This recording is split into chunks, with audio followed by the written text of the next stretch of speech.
শুনছেন। আমি প্রবাসী সকল দেখো আমার পক্ষ থেকে এবং ঘরে বসে যারা শুনছেন তাদেরকে আমার পক্ষ থেকে মোবারকবাদ জানাচ্ছি। আপনারা জানেন আমি গতকাল 2টি মাহফিল করে সকাল 8টায় এসে আমি ভৈরবে ঢুকেছি। এরপর আগামীকাল সকাল 10টায় আমার প্রোগ্রাম নবীনগর, এরপরে প্রোগ্রাম হোমনা উপজেলা। এইভাবে আমি খুব ব্যস্ত থাকি। এই ব্যস্ততার ভিতরে ছেলেগুলো অক্লান্ত পরিশ্রম করে কিন্তু মাহফিলটা বাস্তবে রূপদান করেছেন। আমাদের আজকের এই অতিথির অনেক অতিথি আছেন যারা হয়তো কোনো ব্যস্ততার কারণে আসতে পারেন নাই। বিশেষ করে পীরে তরিকত খন্দকার মৌলানা দ্বীন ইসলাম আল কাদরী সাহেব, তিনি উপস্থিত হতে পারেননি। খন্দকার আবু তৈয়ব চিশতি সাহেব এবং পীরে তরিকত ফকির মুহাম্মদ আলী শিশু মিয়া সাহেব, ওনারা হয়তো ব্যস্ততার কারণে আসতে পারেনি। তারপর ওনাদেরকে সামিল রেখে ইনশাল্লাহ আজকে দোয়া হবে। আপনারা একটু জবান করে বলুন, এই যে অবস্থার আলোকে চাহিদার প্রেক্ষাপটে এই মৌলা আলী কনফারেন্সটা ভৈরবের জন্য প্রয়োজন আছে না নাই? একটু বড় করবেন, আছে না নাই? এই যে অসংখ্য মানুষ, আপনারা রাত্র প্রায় 1:45 বাজে, এরপর আপনারা বসে আছেন। ওই আমাদের দেশের কিছু মানুষ আছে যারা সুন্নিদেরকে মাঝে মাঝে অপবাদ দেয়, সুন্নিরা কি বিরিয়ানি খাওয়েন না সুন্নি।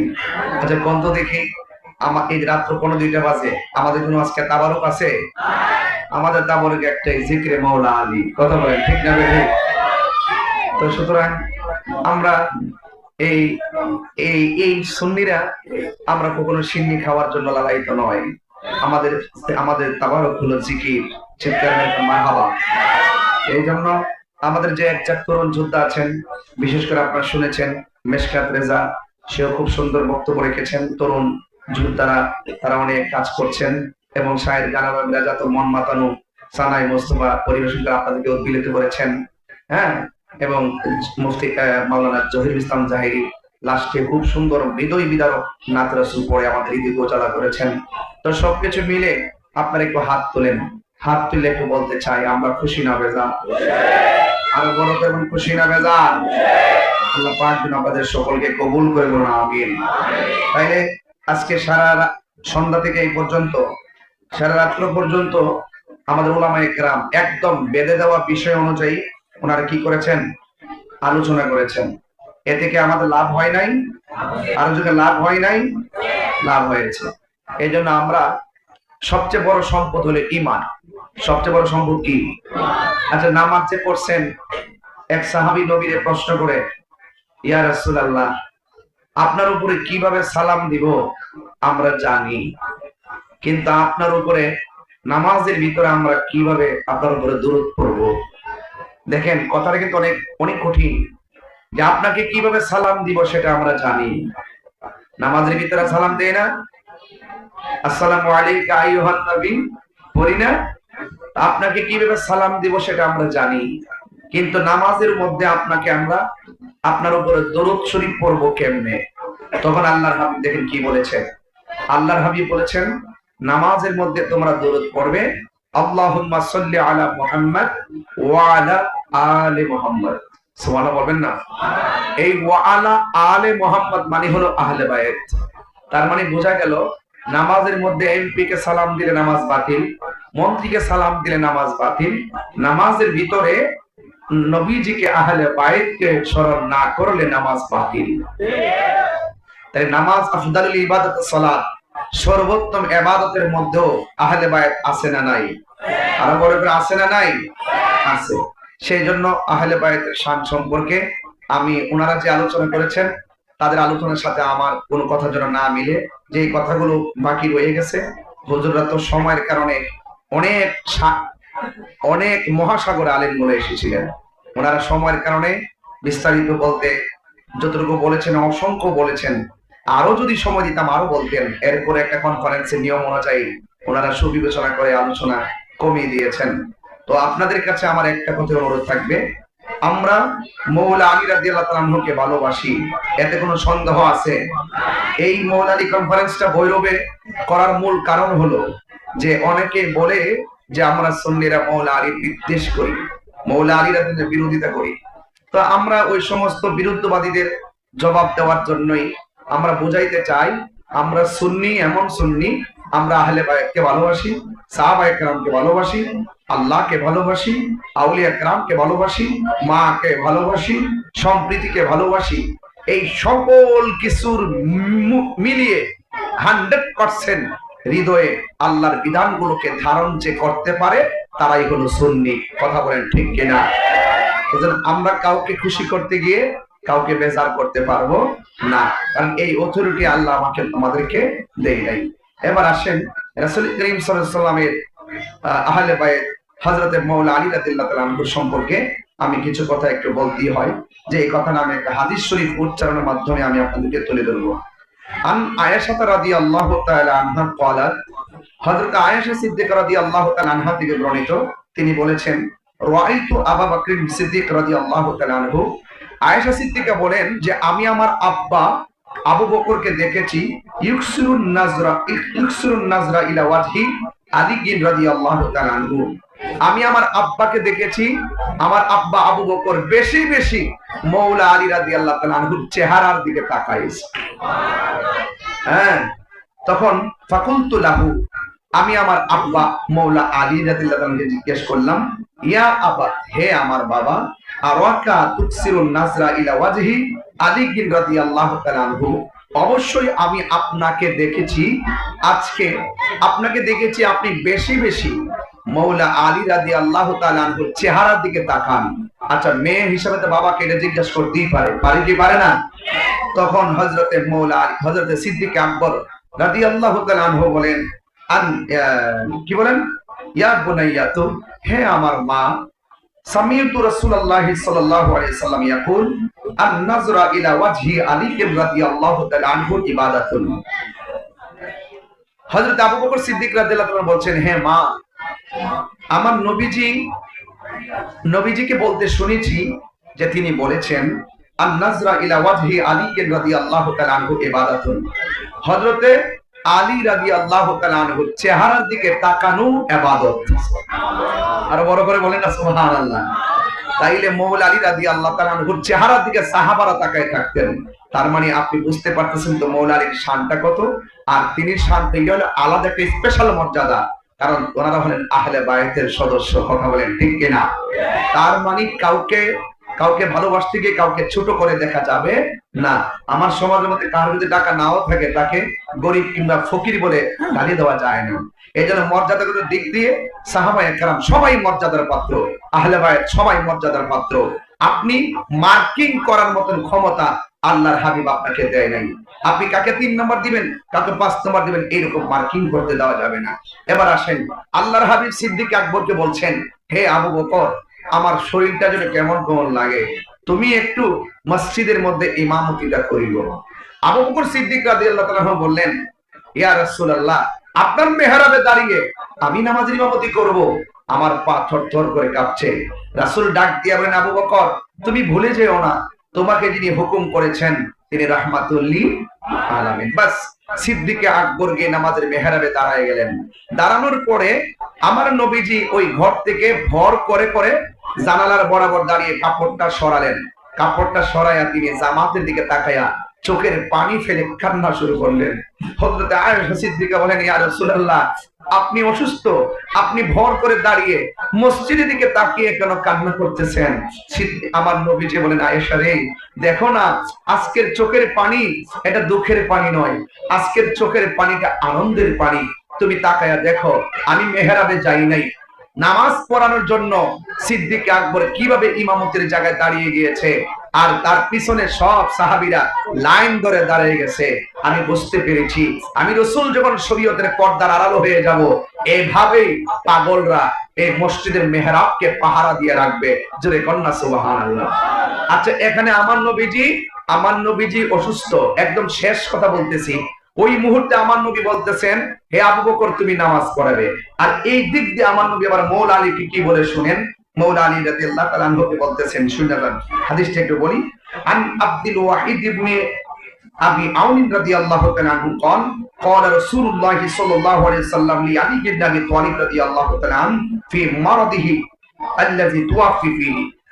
আমার নবীজি একদম যখন অসুস্থতা চূড়ান্ত পর্যায়ে চলে গেল, দুনিয়ার থেকে শরীয়তের পর্দা হওয়ার সময় যখন গণিয়ে আসলো, তখন আমার নবী ওই মুহূর্তে দেখেন এই দিকটা সিদ্দিক আকবরকে বলছে তুমি নামাজ পড়াবে, আর এই দিক দিয়ে মৌলা আলী রাদিয়াল্লাহু তাআলা বললেন যে হে আলী, আমি যদি ইন্তেকাল করি, আমি যদি শরীয়তের পর্দার আড়াল হয়, ইগসিলনি ইয়া আলীগুন ইজা মিত্তুন, হে আলী তুমি আমাকে ইন্তেকাল করার পরে আমাকে তোমার হাত দিয়ে আমাকে গোসল দেওয়া হয়েছে। খেয়াল করেন কিন্তু, ফাকালা ইয়া রাসূলুল্লাহ, আলী রাদিয়াল্লাহু তাআলা বলেন হে আল্লাহর রাসূল, মা গাসালতু মাইয়িতান কাত্তুন, আমি তো জিন্দেগিতেও কোনো মাইয়াতকে গোসল করাই নাই। ফাকালা রাসূলুল্লাহ সাল্লাল্লাহু আলাইহি ওয়াসাল্লাম, আল্লাহর হাবিব সাল্লাল্লাহু আলাইহি ওয়াসাল্লাম বললেন ইয়া আলী ইন্নাকা সাতুহাইয়ু আও তায়াসসার, আল্লাহর হাবিব বলেন হে আলী, তুমি যদিও কাউকে জীবনে গোসল না করাও, কিন্তু আমি যখন ইন্তেকাল করব তখন তোমার জন্য আমাকে গোসল করানো সহজ করে দিবেন একজন। জবান খুলে বলেন তিনি কে? তখন ফাকাল আলীগুন, আলী রাদিয়াল্লাহু তাআলা বলেন ফাগাসালতুহু, আমি আমার নবীকে আমার হাত দিয়া গোসল করাইছি। কিন্তু গোসল করানোর মধ্যে একটা খেলা আছে, এই খেলার একটু বইলা দিয়া যায়। আমের রাদিয়াল্লাহু তাআলা আনহু قال, হযরত আমের রাদিয়াল্লাহু তাআলা আনহু থেকে বর্ণিত, তিনি বলেন গাসালা রাসূলুল্লাহ সাল্লাল্লাহু আলাইহি ওয়াসাল্লাম, রাসূল করিম সাল্লাল্লাহু আলাইহি সাল্লামকে গোসল করিয়েছেন আলী ইবনে আবি তালিব রাদিয়াল্লাহু তাআলা আনহু। আলী রাদিয়াল্লাহু তাআলা আনহু নবী যে বলে গেছেন তুমি আমাকে গোসল করাবে, হযরত মাওলানা আলী রাদিয়াল্লাহু তাআলা আনহু নিজের হাতে গোসল করালেন। আচ্ছা বলুন তো, আমাদের দেশে মানুষ যখন মারা যায় দেখবেন কেউ বড়ই পাতা পাইরা দেয়, কেউ গরম পানি কইরা দেয়, কেউ ডেক্সিটা আগায় দেয়, কেউ গোসলখানায় পর্দা টানায় দেয়, কেউ গোসলখানার ভিতরে ঢুকিয়া পেটের মধ্যে চাপ দিয়া পায়খানা বের হলে টিস্যু দিয়া পায়খানা গুলা পরিষ্কার করে দেয়। কেউ শখ কইরা নয়, মহব্বতে ওই লাশটাকে কাঁধের মধ্যে নেই। কেউ আবার শখ কইরা কবরস্থানে পারা যায় এক মুষ্টি মাটি দিয়ে আসে না, দাফন করার পরও দোয়া করে। এটা একটা শখ, আছে না নাই? তো অন্তত আমার নবীজি মাওলানা আলী রাদিয়াল্লাহু তাআলা আনহুকে বলছেন যে তুমি আমাকে গোসল করাবে। তখন একজন সাহাবী আসছেন, আয়েশা বলছেন ওয়াল ফদল ইবনে আব্বাস, ফদল ইবনে আব্বাস এসে বলতেছেন হে আলী, আমিও আপনার সাথে একটু শরীক থাকতে চাই। ওয়া উসামা ইবনে যায়েদ, হযরত উসামা ইবনে যায়েদ বলেন আমিও আপনার সাথে শরীক থাকতে চাই। ওয়া কানা আলীগুন, আলী রাদিয়াল্লাহু তাআলা আনহু ইয়াগসিলুহু, হযরতে আমার নবী পাক সাল্লাল্লাহু আলাইহি ওয়াসাল্লাম ইন্তেকাল করার পর আমার নবী পাককে গোসল করালেন। গোসল করানোর পরে ওয়া ইয়াকুলু, তিনি বলতেছেন বে আবি আনতা ওয়া উম্মি, আল্লাহর কসম করে বলি ওই সত্তার নামে যার নামে আমার মা আমার বাবা কুরবান, তাদের শপথ করে বলতেছি কি, আমি যখন রাসূলের পাককে যখন আমি গোসল করাইতে গেলাম, তিপ্তা, যখন আমি গোসল করাইতে গেলাম তখন মাওলানা আলী বলছেন তিপ্তা মাইয়িতান ওয়া হাইয়ান, আল্লাহর কসম করে বলি আমি যখন নবীকে গোসল করাইতে গেলাম রাসূল পাকের শরীর মুবারকে যেমন করে মেশকে আম্বরের গ্রাম লাগতো, আমার নবী ইন্তেকাল করার পর গোসলের পানির পরতে পরতে মেশকে আম্বরের গ্রাম বাহির হইতে শুরু করল। তাহলে দেখেন আল্লাহর হাবিব সাল্লাল্লাহু আলাইহি ওয়াসাল্লাম মাওলানা আলী রাদিয়াল্লাহু তাআলা আনহুর মর্যাদাকে কিভাবে তুলে ধরেছেন, সাহাবায়ে কেরাম থেকে কিভাবে মর্যাদা দিয়েছেন। আরে মা, সংসারের মা যিনি হয়, মা দেখবেন 5টা সন্তান হলো, দেখবেন বড়টারে একরকম, মাঝুটারে একরকম, ছোটটারে একরকম, কিন্তু সন্তান মনে হইতেছে বুঝতেছে আমারে মনে হয় মা কম ভালোবাসে। আসলে না, সন্তান হিসাবে সকলকেই ভালোবাসে, কিন্তু সন্তান হিসাবে সব সন্তানরাই মার কাছে সমান সমান, কিন্তু মহব্বতের জায়গা থেকে এক এক সময় এক এক ধরনের এক একটা দিয়ে বুঝ দিয়ে সন্তানের মর্যাদা, সন্তানের ভালোবাসা সংসারে প্রতিষ্ঠা করে। ঠিক এভাবে আল্লাহর হাবিব সাল্লাল্লাহু আলাইহি ওয়াসাল্লাম সকল সাহাবায়ে কেরাম কে উঁচু কে নিচু কে কতটুকু এটা কম্পেয়ার করার জন্য ক্ষমতা আপনাকে দেয় নাই। আল্লাহর হাবিব এক একজনের এক একটা মর্যাদার কথা বলে বলে আল্লাহর হাবিব এক একটা মর্যাদা ফাজাইল গুলো বর্ণনা করেছেন। আপনার কাজ হলো ফাজাইল বর্ণনা করা, আপনার কাজ হলো জিকরে আলী নিয়ে আলোচনা করা, আপনার কাজ হলো মাওলানা আলীকে মহব্বত করা। আপনি মার্কিং করতে পারবেন না যারা মাওলানা আলী রাদিয়াল্লাহু তাআলা আনহুকে মহব্বত করে, যারা সাহাবায়ে কেরামদেরকে মহব্বত করে, এরাই হলো সুন্নি। কথা বলেন ঠিক কিনা? তাহলে আজকে আলোচনার মূল বিষয় হলো যে আমরা যে এই কাজটা করতেছি, এই যে এই আজকের যে অনুষ্ঠানটা যে করার মূল কারণ হলো একদিন তো আমাদেরকে চলে যেতে হবে, একদিন তো আমাদেরকে মরে যেতে হবে।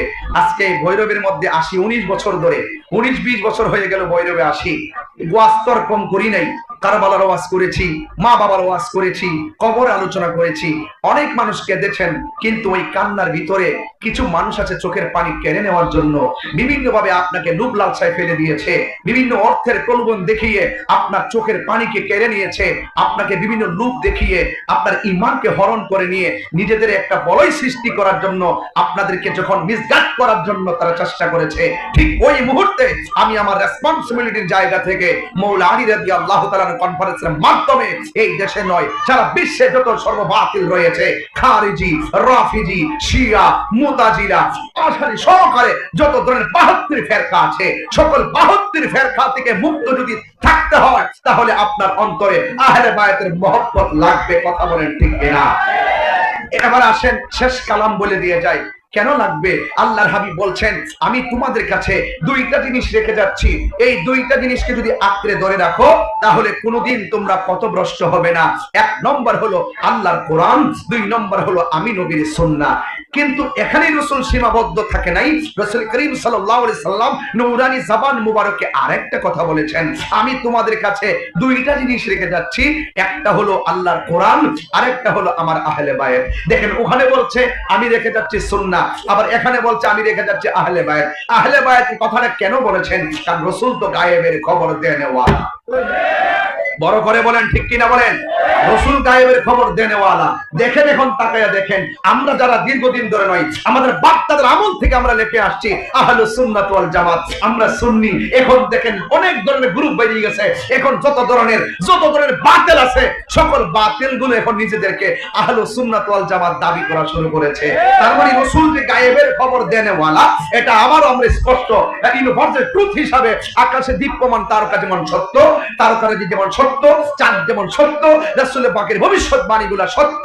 এই জন্য রাসূল বলে গেছেন যে যারা তোমরা যদি দুইটা জিনিস আঁকড়ে ধরে রাখো পথভ্রষ্ট হবে না, যারা কোরআনকে ধরবে এবং যারা আহলে বায়াতকে মহব্বত করবে। এই জন্য আমরাও বলি সুন্নি, লামাযহাবিরাও কো সুন্নি, অনেক বাতিলরাও কো সুন্নি, এখন সবাই তো সুন্নি। এখন এই দাবি তো 5 বছর আগেও ছিল না, এখন নতুন নতুন হচ্ছে কেন? তার 1500 বছর পরেও বোঝা গেল সুন্নি সবাই দাবি করবে, কিন্তু যারা সত্যিকার অর্থে সুন্নি হবে তারা আহলে বায়াতকে মহব্বত করবে। কথা বলেন ঠিক কিনা বলেন? এই জন্য রাসূল করিম সাল্লাল্লাহু আলাইহি ওয়াসাল্লাম এই হাদিসটা বলে দিয়ে গেছেন। আর দেখেন তুফান আসছে, বাড়িঘর লন্ডভন্ড হয়ে যায়, কিন্তু বাতিলের ঢেউ যখন আসবে আপনার ঈমান লন্ডভন্ড হয়ে যাবে। এই জন্য ওই বাতিলদের ঢেউ থেকে, বাতিলদের তুফান থেকে, বাতিলদের ভূমিকম্প থেকে, বাতিলদের আক্রমণ থেকে আপনার জান নয়, আর জান গেলে তো তাহিরিয়া চুল পরিমাণ দুঃখ করে না। কারণ ইমাম আলী মুকাম গলা তাজা রক্ত দিয়েছেন, তায়েফের জমিন হয়েছে, মুতার জমিন হয়েছে, উহুদের জমিন হয়েছে, শুহাদায়ে কারবালা হয়েছে। এই জন্য আমরা ভৈরববাসী সুন্নি যারা আছি মৃত্যুর পরোয়া করি না। হাত তুলে বলেন ঠিক কিনা বলেন?